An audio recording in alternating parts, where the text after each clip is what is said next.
Dear friends, आज हम लोग करेंगे practical questions on cash flow statement. आज जो हम क्वेश्चंस कर रहे हैं ये मेरा सिर्फ और सिर्फ किस पर्सपेक्टिव से इंपॉर्टेंट है, एमसीक्यू। यहाँ पे हमें क्या आइडेंटिफाई करना है, हमें ट्रांजेक्शन गिवन होगी, हमें ये आइडेंटिफाई करना है इस ट्रांजेक्शन में क्या ये मेरे पास सीएफओ का पार्ट है, इन्वेस्टिंग एक्टिविटी का पार्ट है, फाइनेंसिंग एक्टिविटी का पार्ट है, कैश एंड कैश इक्विवेलेंट का पार्ट है, और किसी का पार्ट भी नहीं है। यहाँ पे स्टार्ट करने से पहले मैं आपको एक चीज बताना चाहूंगा। आप लोगों ने जो कैश फ्लो स्टेटमेंट बनानी सीखी है AS3 के हिसाब से, AS3 मेरे को दो मेथड प्रिस्क्राइब करता है। एक मेथड प्रिस्क्राइब करता है डायरेक्ट मेथड और एक मेथड प्रिस्क्राइब करता है इनडायरेक्ट मेथड। तो आप लोगों ने जो कैश फ्लो बनानी स्टेटमेंट सीखी है वो किस मेथड से सीखी है, डायरेक्ट मेथड से। बट जब हमें इस एक्टिविटी को क्लासिफाई करना है कि ये तीन एक्टिविटी में से ट्रांजेक्शन तीन एक्टिविटी में से कौन सी एक्टिविटी में फॉल करेगी, तब हमको सिर्फ और सिर्फ डायरेक्ट मेथड का ध्यान रखना है। कैसे, मैं आपको स्टार्ट करके बताता हूँ। कैश सेल, कैश सेल का मतलब मैंने बिजनेस में सेल करी, मेरे पास पैसा आ गया। Now it's a part of my operating activity, क्योंकि मेरा काम ही माल बेचना है। क्रेडिट सेल, अब क्रेडिट सेल से कोई पैसा तो आया नहीं है, हमने एंट्री पास कर दी डेटर्स टू सेल, तो इस ट्रांजेक्शन से मेरे पास किसी भी एक्टिविटी में इंपैक्ट नहीं आएगा, क्योंकि हम यहाँ पे किससे जा रहे हैं, डायरेक्ट मेथड से। डायरेक्ट मेथड में मुझे सिंपल देखना है पैसा आया या नहीं आया, गया, तीन चीजें देखनी है, आया गया या कुछ भी इंपैक्ट नहीं हुआ है। फिर हमें क्लासिफाई करना है उसके बेसिस पे कि ये पैसा कौन सी एक्टिविटी में फॉल करेगा। अब हम बात करते हैं रिकवरी फ्रॉम डेटर्स। मैंने यहाँ पे क्या लिखा है, सीएफओ। क्यों? क्योंकि डेटर से रिकवरी करना is part of my normal operations, hence ये सीएफओ का पार्ट बनेगा। Cash purchase, again purchase is normal part of my operation, तो ये कैश परचेज है, किस एक्टिविटी में जाएगा फ्रेंड, सीएफओ में जाएगा। क्रेडिट परचेज, यहाँ पे कोई भी मेरे पास पैसे का आना जाना नहीं हो रहा है, it will not be classified any of the activity. अब हम आते हैं किसके ऊपर फ्रेंड, नेक्स्ट एक्टिविटी के ऊपर आते हैं। Payment to the creditors, again payment to the creditor is part of my normal operations, it will be classified as a cash from operating activity. Deposit of cash into bank, friend ये समझिएगा आप, यहाँ पे हमारा एक word आता है जिसका नाम होता है कैश एंड कैश इक्विवेलेंट। इस चीज में जनरली क्या चीजें आती है, आपके पास कैश आता है, आपके पास बैंक आता है, और अभी ब्रॉडली बता रहा हूँ आपके पास क्या आती है, करंट इन्वेस्टमेंट आती है। अब मैं आपको एग्जांपल से समझाता हूँ। फॉर एग्जांपल 2025-24 ये 10,000 था, ये 20,000 था, ये 5,000 था। कुल मेरे पास कैश एंड कैश इक्विवेलेंट कितना आ रहा है, 35।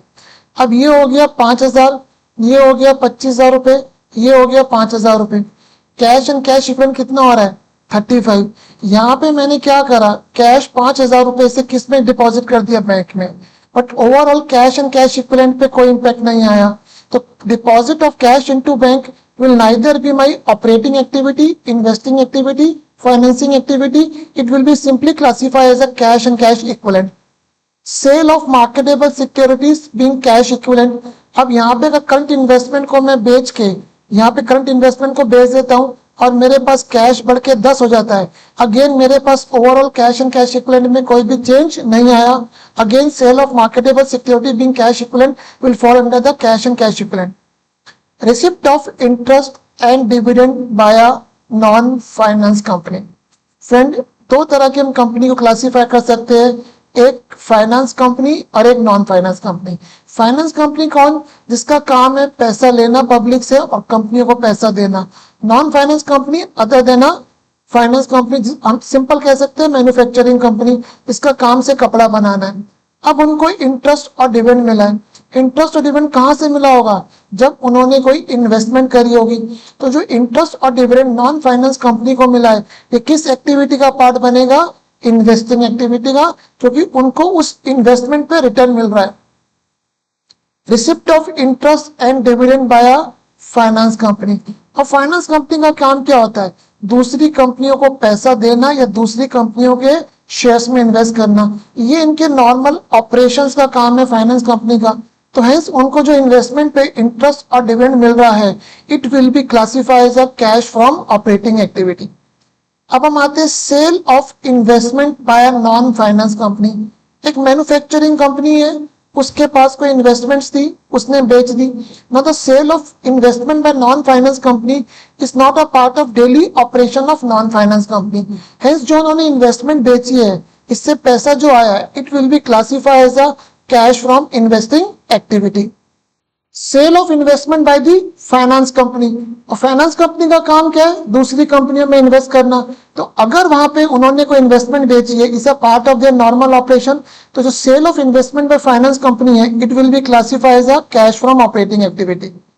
Payment of salary by finance company, अब सैलरी स्टाफ तो सभी रखता है, चाहे वो फाइनेंस कंपनी हो चाहे नॉन फाइनेंस कंपनी हो, और payment of salary is a part of the normal operation of the company. वो चाहे फाइनेंस कंपनी का लिखो या नॉन फाइनेंस कंपनी का लिखो, तो payment of salary by finance company will B part of the cash from operating activity. अब friend किस पे आते हैं, पेमेंट ऑफ इनकम टैक्स। अभी मैं यहाँ पे ज्यादा चीज नहीं कर रहा। इनकम टैक्स दो तरह से अराइज हो सकता है, एक मेरे नॉर्मल बिजनेस ऑपरेशंस पे और एक मेरी इन्वेस्टमेंट एक्टिविटी पे। अभी मैं यहाँ पे जो पेमेंट ऑफ इनकम टैक्स ले रहा हूँ वो नॉर्मल जो हमने प्रॉफिट कमाया बिजनेस से उस पे ले रहा हूँ, और payment of income tax is now part of my normal business operation and इस will be classified as a cash from operating activity. Similarly, refund of income tax will also be part of the cash from operating activity. Payment of interest by a finance company, अब finance company का हमें मैंने बताया था काम क्या होता है, लोगों से पैसा लेके दूसरी कंपनियों में इन्वेस्ट करना। तो payment of interest by finance company is a part of their normal operations, hence the payment of interest by finance company will be classified as a cash from operating activity.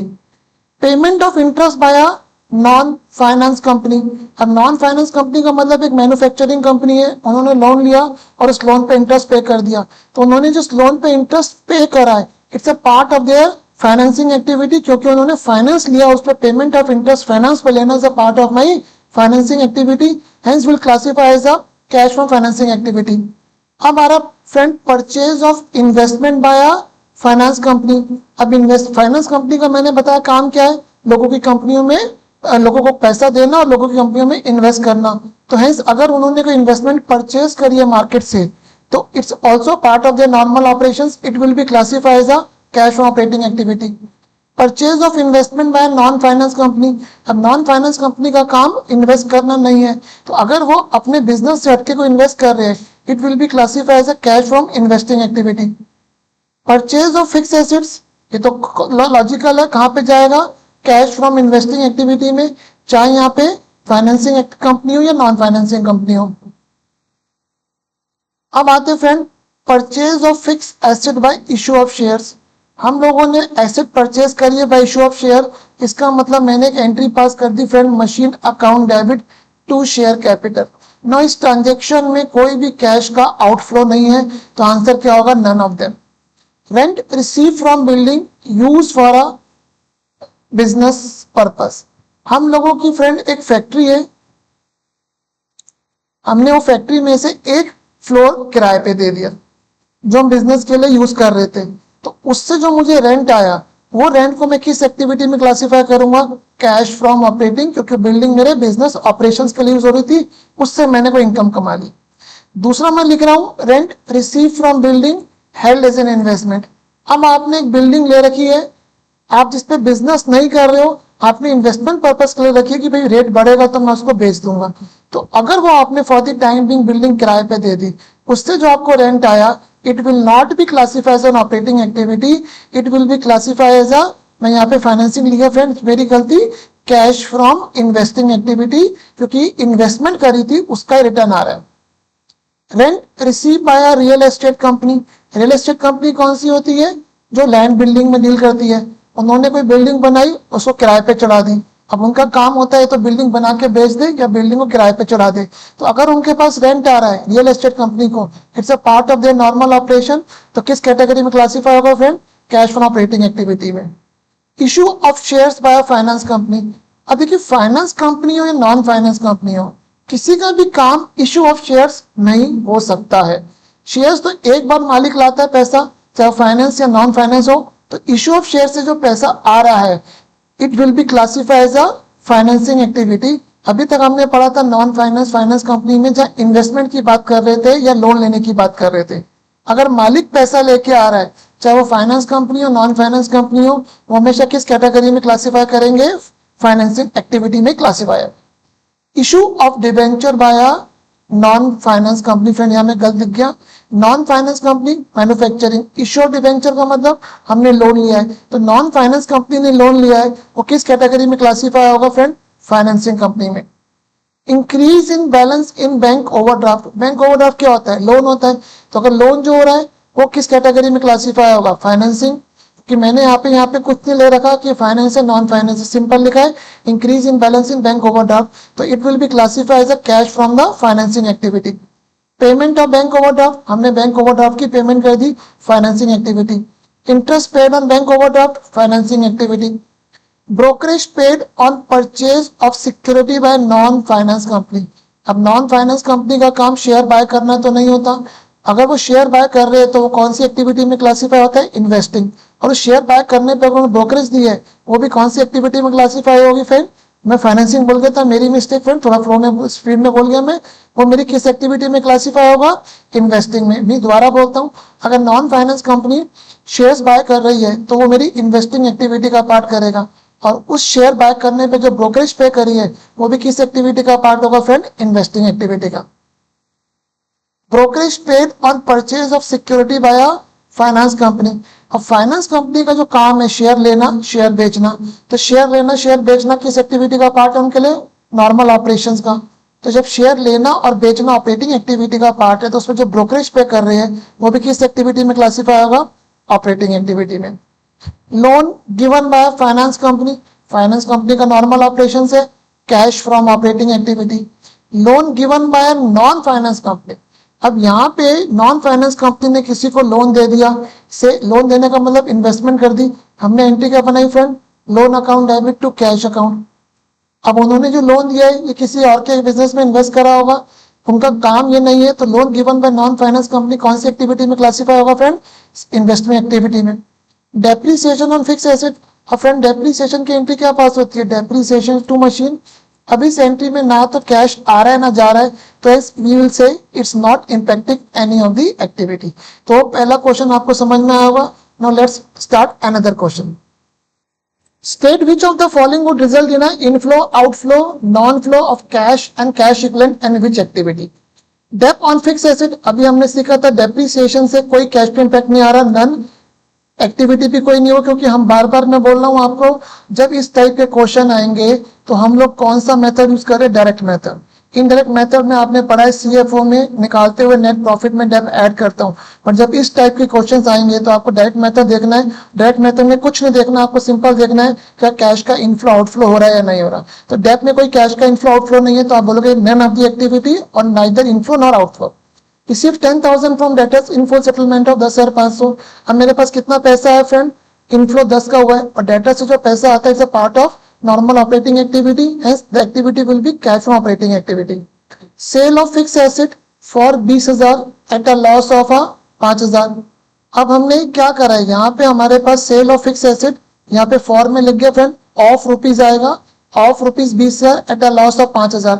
हमारे पास कितना पैसा है friend? 15,000। Inflow 15 लिखा। अब fix asset बेची है तो fix asset बेच रहे, it's a part of my cash from investing activity, CFI हो गया।